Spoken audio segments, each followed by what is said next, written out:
Hesitate to ask, this is going for you only. तो अच्छे से समझ जाओ। पहले तो कल हमने क्या देखा उसका स्लाइड रिवीजन करवा देता हूँ। एक कॉन्सेंट्रेशन टर्म देखी थी, दैट इज नॉर्मेलिटी। एकदम इजी कंसेप्ट है नॉर्मेलिटी। होता क्या है, तो नंबर ऑफ ग्राम इक्विवेलेंट निकालने पड़ते हैं किसके, सोल्यूट के।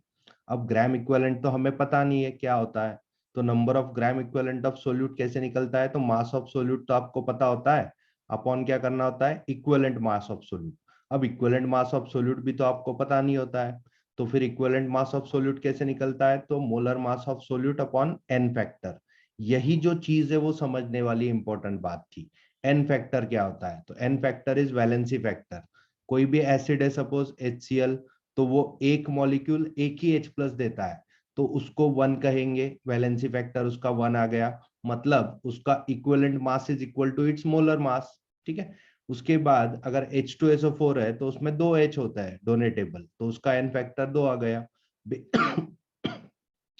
बेस में भी वैसा, बेस में क्या होता है, एसिडिटी कैलकुलेट करनी पड़ती है, मतलब कितने OH माइनस देता है, तो एक OH माइनस देगा तो एन फैक्टर 1 आ गया, और BOH ट्वाइस में 2 आ गया। तो यहाँ पे सिंपलेस्ट ऑफ फॉर्मूला रख दिया मैंने कि नॉर्मेलिटी निकालने के लिए मास of solute upon what, equivalent mass of solute into volume in litre. तो किसी की भी नॉर्मेलिटी आप निकाल सकते हो, सिर्फ मास ऑफ सोल्यूट पता होना। इक्विवेलेंट मास कैसे कैलकुलेट होता है आपको इस फॉर्मूला से पता है, equivalent mass is nothing but molar mass upon n factor. अब एन फैक्टर का जो डिस्कशन होगा वो चलते रहेगा केमिस्ट्री में बहुत टाइम तक। ठीक है। अब उसके बाद we are going to see this important concept, limiting reagent concept. अब मैं पहले एकदम इजी में बताता हूं आपको कि सपोज एक रिएक्शन है A plus be giving product. ठीक है, ये रिएक्शन है। अब ये सपोज मैं हाइपोथेटिकली बोल देता हूं कि ये बैलेंस्ड रिएक्शन है, बैलेंस्ड रिएक्शन है बच्चों। तो यहाँ पे A के कितने मोल है, 1 मोल है, B के कितने मोल है, 1 मोल है। ठीक है। तो 1 mole of A reacts with 1 mole of B, ठीक है, to give 1 mole of P. ये तो आपको कहां से समझ रहा है, ये आपको रिएक्शन से समझ रहा है। ठीक है। अब मैंने अगर ये तो आइडियल सिचुएशन है कि ऐसे ही रिएक्शन होती है दुनिया में, गॉड ने जब भी ये रिएक्शन बनाई तो 1 mole of A react with 1 mole of B, ऐसे उसने डिसाइड कर दिया था। ये रिएक्शन ऐसे ही होने वाली है, कहां पे, तो बीकर में। Chemistry is all that take place in beaker. अब सोचो कि अगर मैंने आपको सिर्फ और सिर्फ 0.5 मोल्स ऑफ ए प्रोवाइड किए, कितने मोल्स ऑफ ए प्रोवाइड किए, 0.5, और कितने मोल्स ऑफ बी प्रोवाइड किए, तो 1 मोल ऑफ बी प्रोवाइड किया, तो मुझे बताओ पी कितना बनेगा, पी कितना बनेगा।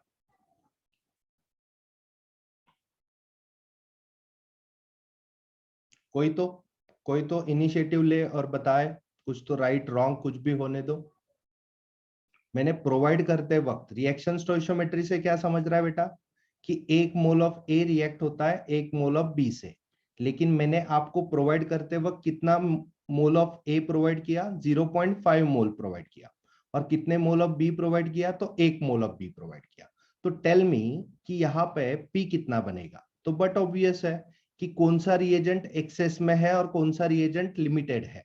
तो मुझे बताओ 1 मोल ऑफ बी जो है वो एक्सेस में है, लेकिन प्रोवाइड करते वक्त मैंने 0.5 मोल्स ऑफ ए प्रोवाइड किया, मतलब 0.5 moles of A are going to react with 0.5 moles of B only, क्योंकि 1 मोल से रिएक्ट होता है, तो 0.5 तो 0.5 से रिएक्ट होगा, और पी कितना बनेगा, तो 0.5 ही बनेगा। हाँ या ना। तो इस रिएक्शन में लास्ट को जब पी बनेगा तब बी कितना बच जाएगा, एक्सेस रिएक्शन कितना बच जाएगा, एनीबॉडी।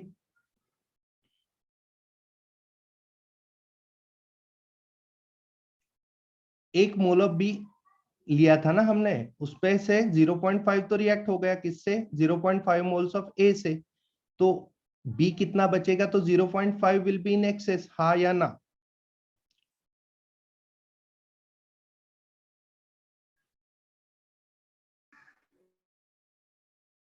बच्चों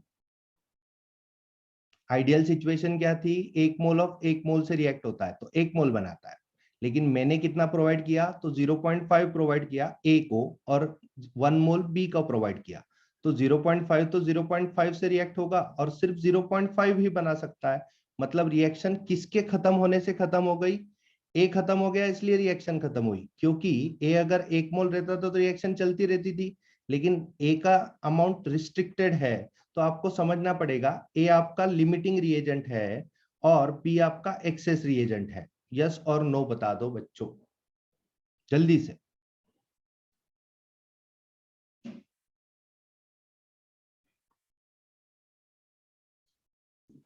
यस सर। अब मैं इसका एग्जांपल इससे देता हूं, चलो ठीक है। आपके पास हॉट डॉग है, कितने हॉट डॉग है बताओ, 1 2 3 4 5, ठीक है, 5 हॉट डॉग है।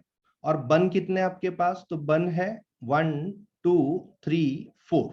तो मुझे बताओ 5 हॉट डॉग है और बन 4 ही है, तो कौन लिमिटिंग है और कौन एक्सेस में है?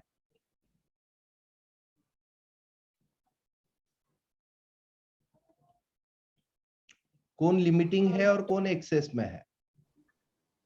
बन लेस है आपके पास, हॉट डॉग ज्यादा है, हाँ या ना बेटा? तो hot dog is excess reagent and bun is your limiting reagent, yes और नो? तो आप कितने कितने हॉट डॉग इन बन बना सकते हो? तो सिर्फ 4 हॉट डॉग इन बन बना सकते हो बेटा। एक जो हॉट डॉग होगा वो लेफ्ट ओवर होगा, उसको हम क्या कहेंगे, एक्सेस रिएजेंट, हाँ या ना? मुझे ये नहीं समझता कि आपको समझ रहा है क्या, इसलिए मैं इतना बता रहा हूं, क्योंकि क्या है, तो इजी कंसेप्ट है कि यहाँ पे आपको आइडियली क्या चाहिए थे, आइडियल सिचुएशन क्या चाहिए थी, 5 हॉट डॉग एंड 5 बंस, ठीक है। तो ये आइडियल सिचुएशन थी, लेकिन प्रोवाइड करते वक्त उन्होंने कितने हॉट डॉग प्रोवाइड किए, 5 हॉट डॉग प्रोवाइड किए, और कितने बन प्रोवाइड किए, 4 बन प्रोवाइड किए। तो बट ऑब्वियस सिचुएशन क्या बन गई, 5 में मतलब ये एक्सेस है और ये जो है वो लिमिटिंग है। यहां तक क्लियर है बच्चों? सबके आंसर मुझे चाहिए, बता दो, then will proceed towards limiting reagent.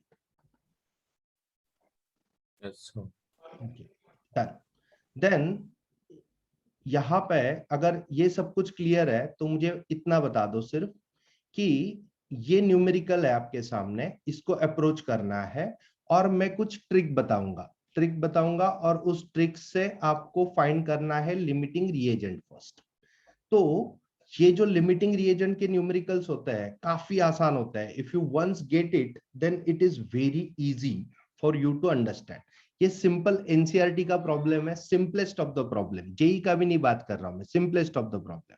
आपको प्रोवाइड किया है 50 kg ऑफ नाइट्रोजन, ठीक है, तो मैं यहाँ पे लिख दूं 50 kilogram of nitrogen, N2 provide किया है, वजन पता है आपको N2 का। उसके बाद 10 किलोग्राम ऑफ H2 प्रोवाइड किया है, 10 किलोग्राम ऑफ H2। अब यहाँ पे they are mixed together to form NH3। वो क्या बना रहे हैं बेटा, NH3 बना रहे हैं। Calculate the NH3 gas formed, identify the limiting reagent in the production of NH3 in this situation. तो आप पहले तो रिएक्शन लिखोगे, कौन मेरी मदद करेगा रिएक्शन लिखने में, N2 plus H2 giving NH3, ये रिएक्शन है। मतलब अमोनिया गैस कैसे बनता है, तो nitrogen gas plus hydrogen gas giving NH3। क्या ये रिएक्शन बैलेंस है बेटा? No sir. तो इसको बैलेंस कोई करवाएगा मेरे लिए, बैलेंस करवाएगा कोई?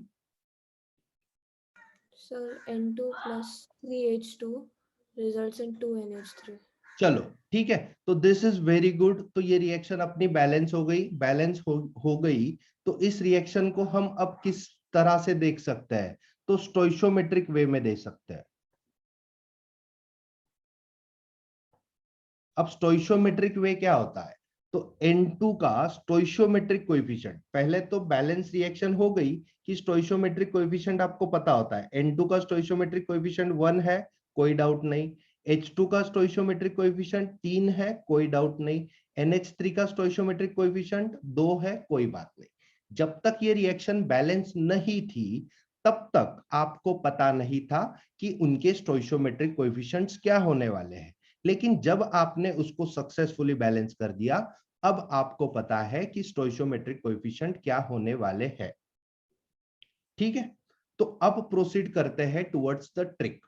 अब ट्रिक क्या होती है? तो ट्रिक में आपको पहले तो given number of moles calculate कर लेने पड़ते हैं। गिवन नंबर ऑफ मोल्स, तो आप अगर मुझे कोई बता सके कि number of moles of N2 कितना है, तो नंबर ऑफ मोल्स का easy simplest of the formula आपको पता है, हाँ या ना? W/M, यस और नो?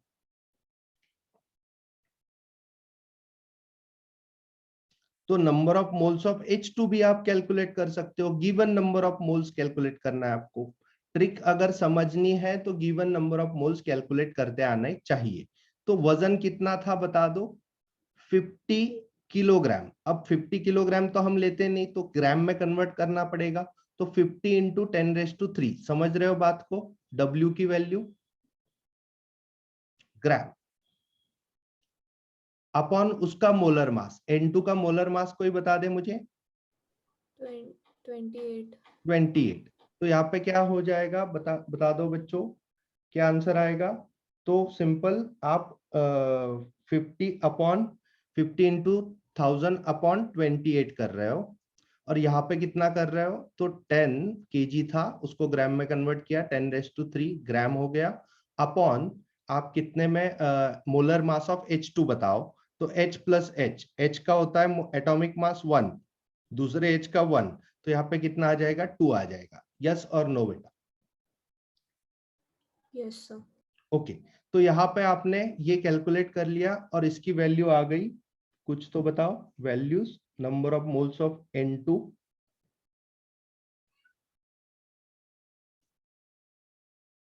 कैलकुलेटर से कर लो, बता दो सिर्फ।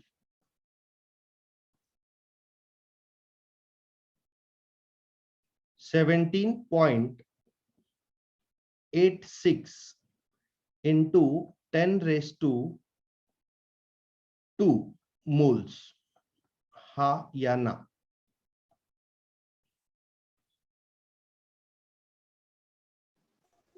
Yes, sir. तो इसका वैल्यू कितना आ गया? 4.96 into 10⁻³ mole. 4.96 into 10⁻³ moles. अब यहाँ पे थोड़ी गड़बड़ है। कैसी गड़बड़ है?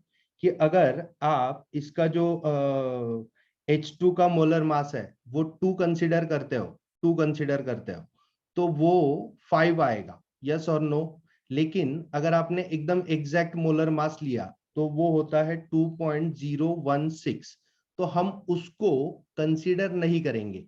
कैलकुलेशन करते वक्त हम उसको कंसीडर नहीं करेंगे। समझ रहे हो बेटा? सान्या, आरोही, ये कंसीडर नहीं करेंगे हम। N2 का मोलर मास कितना लेंगे, H2 का मोलर मास कितना लेंगे? 2 ही ले लेंगे।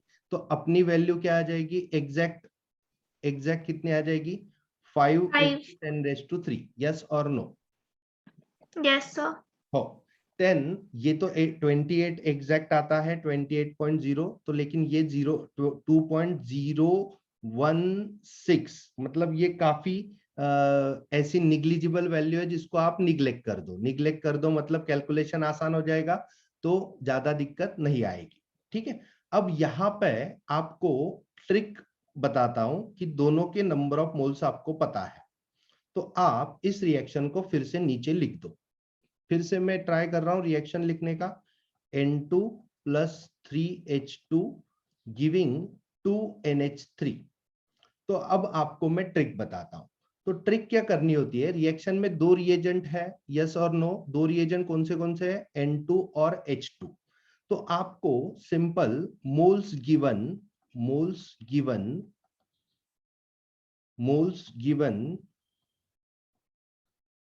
अपॉन स्टोइशियोमेट्रिक कोएफिशिएंट,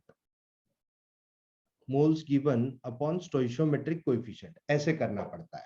ठीक है, तो मोल्स गिवन आपने कैलकुलेट करके रखे ऑलरेडी, मोल्स गिवन कैलकुलेट करके रखे हैं।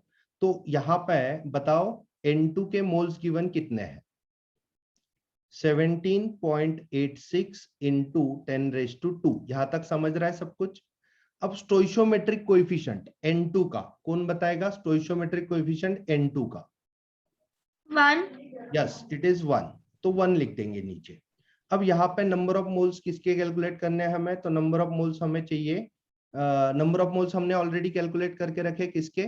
तो H2 के। H2 के नंबर ऑफ मोल्स कितने थे? 5 इंटू 10⁻³ अपॉन उसका स्टोइशियोमेट्रिक कोएफिशिएंट दैट इज 3। यस और नो? Yes, sir. अब नीचे उसकी वैल्यू हम कैलकुलेट कर लेंगे। वैल्यू कैलकुलेट कर ली तो इसका वैल्यू कितना आएगा? 17.86 इंटू 10⁻²। और इसका वैल्यू कितना आएगा?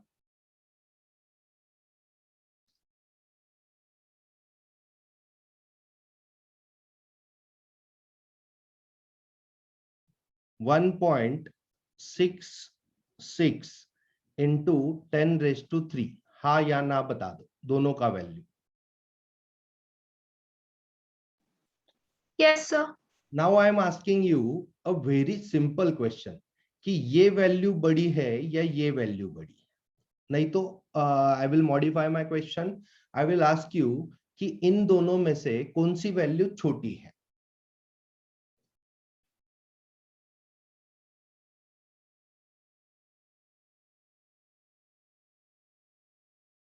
अरे इसका अगर कैलकुलेशन कर दो तो ये कितना आ जाएगा? 1786 आ जाएगा, हाँ या ना?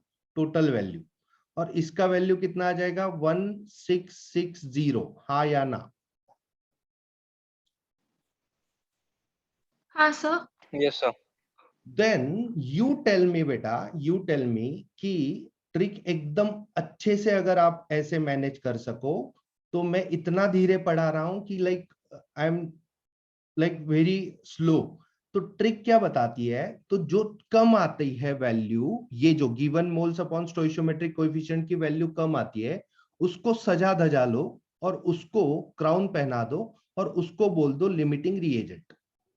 यस और नो? ट्रिक समझी?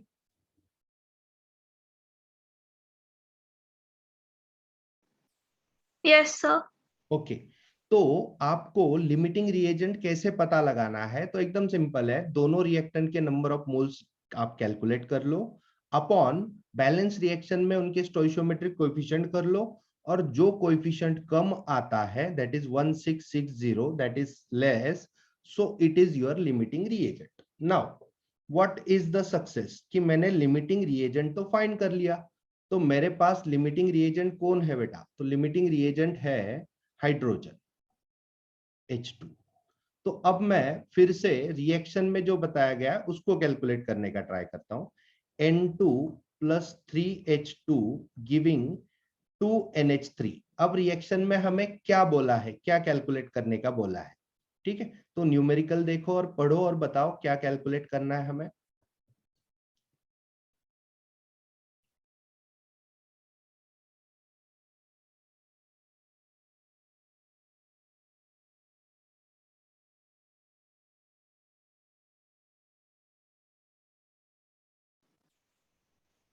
अमाउंट ऑफ NH3 कैलकुलेट करना है, यस और नो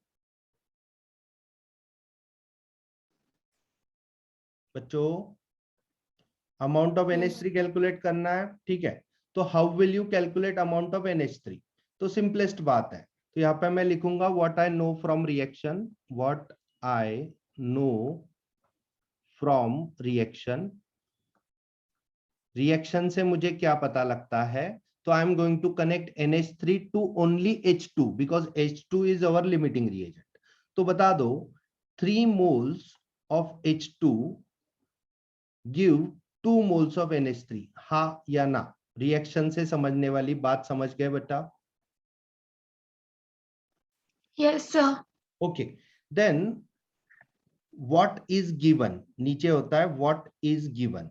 ये पहले से मैं बताते आ रहा हूं इसी फॉर्मेट में, व्हाट इज गिवन। तो अपने पास 3 मोल ऑफ H2 है क्या बेटा? अपने पास कितने मोल्स ऑफ H2 है बता दो कोई? रिएक्शन करवाने के लिए उन्होंने दिए हैं कितने moles of H2? 5 into 10 raised to 3. Very good, 5 into 10 raised to 3 moles of H2 है। तो वो कितने मोल्स ऑफ NH3 देंगे, ये कैलकुलेट कर सकता है कोई?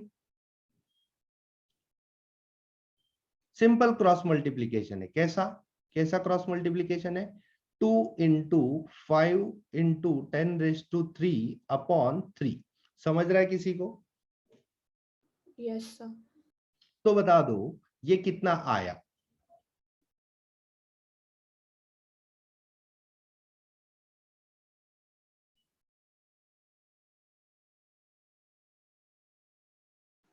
Three point three three into 10 raised to 3. Very good, 3.33 into 10 raised to 3 moles। ठीक है, तो we have 3.33 into 10 raised to 3 moles of NH3। Am I right? Then आपको अमाउंट कैलकुलेट करना है। किसका अमाउंट कैलकुलेट करना है? NH3 का। तो वो एकदम सिंपल हो जाएगा। कैसे? एज वी नो, ये आपको पक्का पता होना चाहिए था कि 1 मोल ऑफ NH3 कितना ग्राम होता है। कोई बताएगा मुझे 1 मोल ऑफ NH3 कितना ग्राम होता है? कल ही मैंने बताया 1 mole of anything is equal to its molar mass in gram. Yes और no? Yes, sir. 17 gram. Yes, तो दैट विल बी 17 ग्राम। क्यों? तो यहां पे फिर से देख लो NH3 का कैसे कैलकुलेट होगा? N plus H plus H। N की वैल्यू होती है 14, आपको पता होना चाहिए था। H की वैल्यू होती है 1 और दूसरे H की वैल्यू होती है 1 और फिर से एक H है, 3 H है तो 1। तो 14 plus 1 plus 1 plus 1 that is 17 ग्राम। यहां तक ठीक है बेटा? Yes, sir. तो 3.33 into 10 raised to 3 मोल्स कितने ग्राम होते हैं? फिर से cross multiplication, 17 into 3.33 into 10 raised to 3।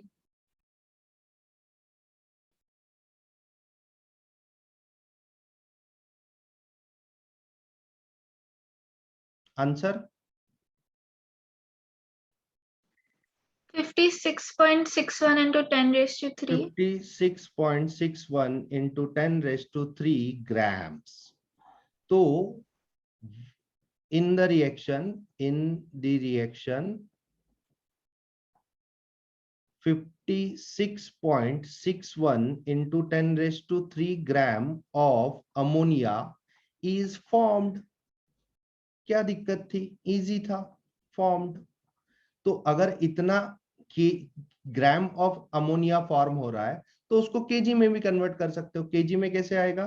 तो 56.6 केजी, क्योंकि केजी कन्वर्ट करते वक्त 10⁻³ करोगे तो इतना केजी ऑफ अमोनिया फॉर्म हो जाएगा। तो पहले तो मैं अभी ये न्यूमेरिकल फिर से आपको दिखाता हूं। If you have doubt you ask me. ठीक है, तो क्योंकि यहाँ पे आपको ऐसे ही अलग अलग न्यूमेरिकल लिमिटिंग रिएजेंट से करने हैं। बताओ लिमिटिंग रिएजेंट कैसे फाइंड किया? ट्रिक पता है आपको लिमिटिंग रिएजेंट की? क्योंकि अलग अलग अगर देखोगे तो वहां पे बहुत ही कंफ्यूज करता है। मैंने एकदम इजी बोला। क्या बोला? Number of moles given upon stoichiometric coefficient, number of moles given upon stoichiometric coefficient. जो वैल्यू कम आती है उसको सजा धजा के रिस्पेक्ट कर दो, that is your limiting reagent.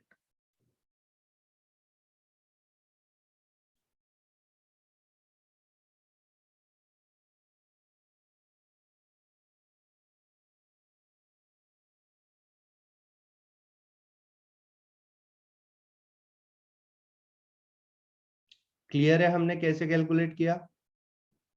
पहले लिमिटिंग रिएजेंट ढूंढो, उसके बाद मोल स्टोइशियोमेट्री से कैलकुलेट करो।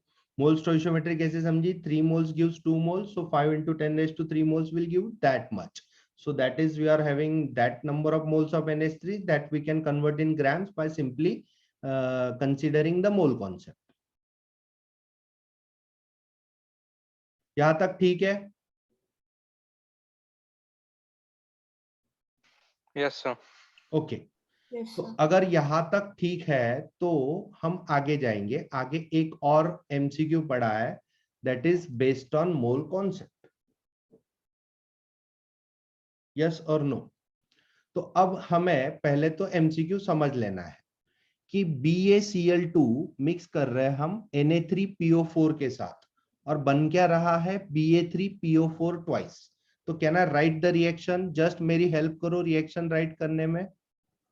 BaCl2 plus Na3PO4 gives Ba3PO4 twice.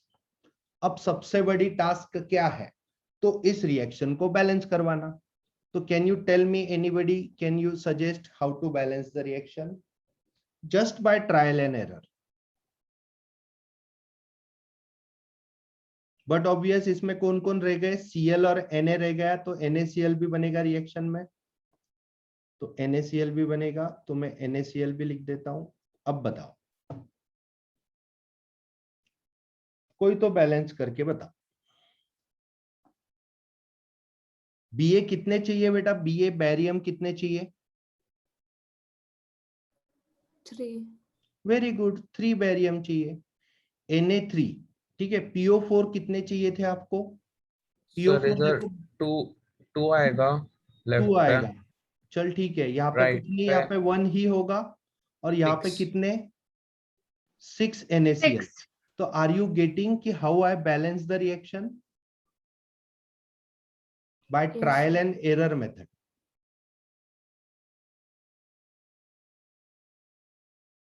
चलेगा? यहां तक ठीक है बेटा?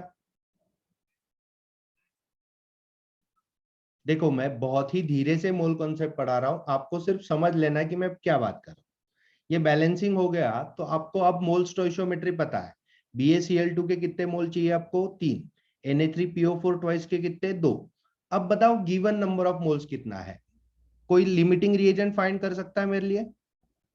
गिवन मोल्स अपॉन क्या होता है? 2 रिएजेंट है, एक BaCl2 है, एक Na3PO4 है। तो उनमें से आपको क्या फाइंड करना है? सिंपल लिमिटिंग रिएजेंट फाइंड करना है। तो बताओ given moles upon stoichiometric coefficient, और नीचे गिवन मोल्स, यहाँ पे भी नीचे given moles upon stoichiometric coefficient. Anybody of you can tell me the values of this given moles?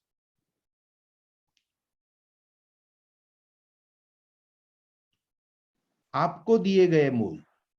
So for BaCl2 it is 0.50. Very good बेटा। and stoichiometric coefficient of it? 3. Yes, very good. And for Na3PO4 twice? 0.20. And stoichiometric coefficient? 2. Then what comes is the calculation. कौन है limiting reagent? कौन है? कौन है? कौन है? So it is 2 Na3PO4. ये इतना आ जाएगा और ये कितना आ जाएगा? तो 0.10. 0.10।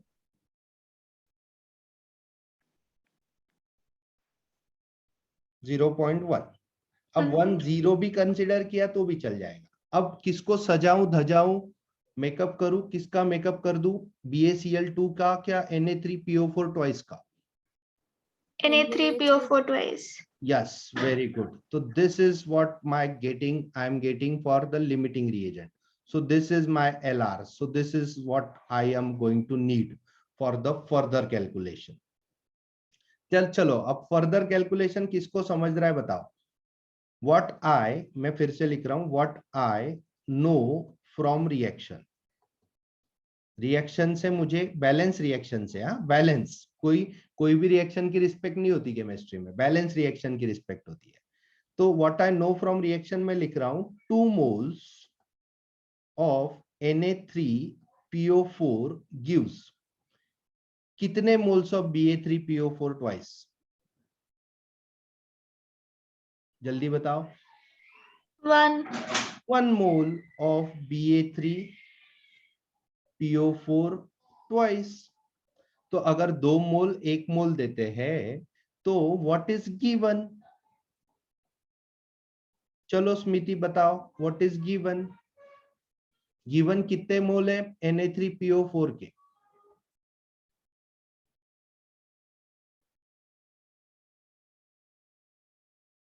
सर क्वेश्चन में क्वेश्चन में गिवन कितने हैं? Sir 0.20 mole. Yes, 0.20 moles will give 0.20 moles of Na3PO4 will give definitely कितने? इजी कैलकुलेशन है, 2 मोल से 1 मोल देता है तो ये कितने देंगे? 0.1 मोल ऑफ Ba3PO4 ट्वाइस। हाँ या ना? Yes sir. तो Yes, sir. आपका आंसर आ गया, क्या आया? तो 0.1 मोल, तो ये हो गया टिक। अब सर ये इतना करना पड़ता है क्या? बिल्कुल नहीं।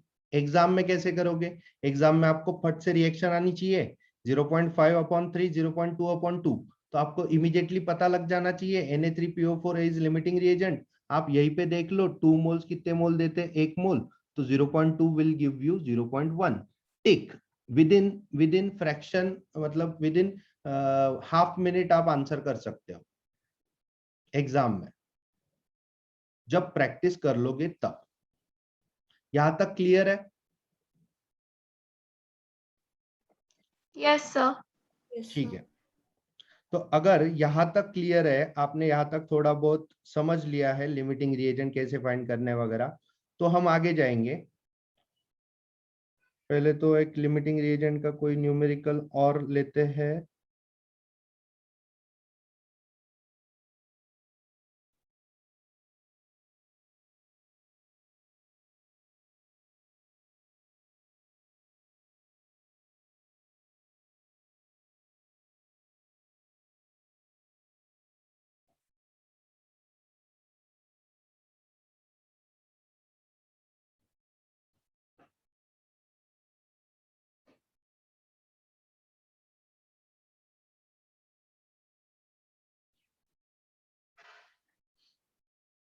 चलो एक न्यूमेरिकल मैं आपको दे देता हूं, ये आपको सॉल्व करना है। आपको using limiting reagent concept calculate the mass of magnesium oxide